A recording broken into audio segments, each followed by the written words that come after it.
Well, this is why I love the judge so much. He goes against the grain and raises his hand and gives you a warning when he sees everyone in the middle whooping and getting all excited about something. This latest technology where the FBI can recognize your face, anyone's face, virtually anyone in the country's face. Sometimes all they need is an eyebrow, just a side view, whatever. They can reconstruct that, related to a database. Maybe you're in there with, hardened criminals, and all you did was just stop by a Starbucks. That's the kind of stuff that worries the judge, because this technology that allows us supposedly to be kept safe can also safely bury our liberties in the process. The judge with me now. Scary stuff. Yeah, it's a very nice and flattering introduction. I appreciate it. But well, you have been warning about it. Well, we have to keep raising a flag here, Neil, because the Constitution has baselines in it, a bar over which the government must jump before it can start any investigation or keep any records on anybody. And that baseline is called articulable suspicion, a legal phrase basically meaning that the police can state in words what an individual has done which is inconsistent with the law. When they don't have articulable suspicion and they investigate somebody or collect records on them, they are violating the Constitution. Without this bar of articulable suspicion, we become like the Stasi in East Germany or the KGB in Russia, where they could investigate, the Soviet Union, where they could investigate anybody for anything that they wanted. With this bar, we stay free from the government, which has a danger of expanding in power. Now, you might say, well, this bar, this thing in the Constitution, is an impediment to efficient police. Yes, it's supposed to be an impediment, because without that impediment, we become a police state. Would we be safer if the police could take pictures of anybody, identify anybody, knock down any door, arrest anybody they want? Yes, but who would want to live in a society like that? But the FBI would no doubt argue this is very different than that, and if you've done nothing wrong, you have nothing to worry about. You say what? You have to worry about your dignity and your personal self-respect.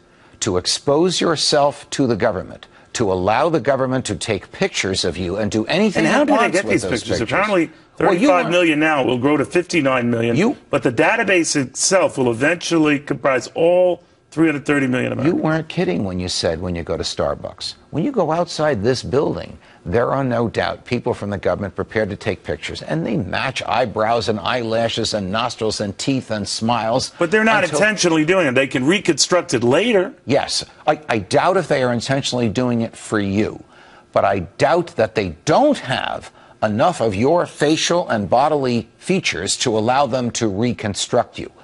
They are not permitted to do that. If you do it falsely, then that's a whole nother can of worms. They are not permitted to store information about an individual or to commence an investigation about an individual without being able to say ahead of time what the individual did. But they do and they are. Correct. And nothing stops them, even post all these revelations. Correct. And Congress never authorized this. They just did it on their own. Are they their own little police state? Remember when some of the original abuses came to light and the president initially said he knew nothing about them, which raised the issue, wow, this is a separate little kingdom going on. Many FBI agents are the reason we are free. They risk their lives to keep us free and keep us safe. But there's a hierarchy in the FBI which will not hesitate to cut corners to make the job of the agent easier if that means to lessen our freedom. And this is another example of that. But you were a fine judge. You were a fine judge. And I'm sure many a decision you made might have been based on proof or an image or something that was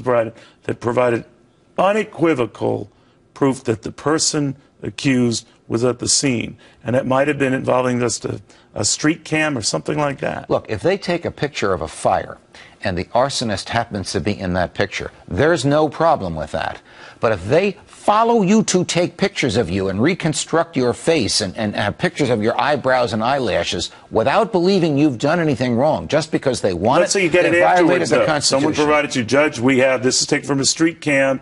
This guy walked by. Thank God for this street cam, because we know in a later life, as a very highly paid analyst, you're going to come back and bemoan this. But this is the means by which we got this bad guy. You know what? It's better that 1,000 guilty people go free than one innocent man be punished. And it's also better that 1,000 guilty people go free than one innocent person have their rights violated by the government. And when they take pictures of us everywhere we go, they're violating our rights. Madison and Jefferson and Hamilton would be turning in their graves if they thought that the government they established would be doing this to us. I know they didn't have cameras in those days, right, but they would not. Thank God, with the wigs and everything else. Yeah. That's why they wrote the Fourth Amendment, to stop this stuff.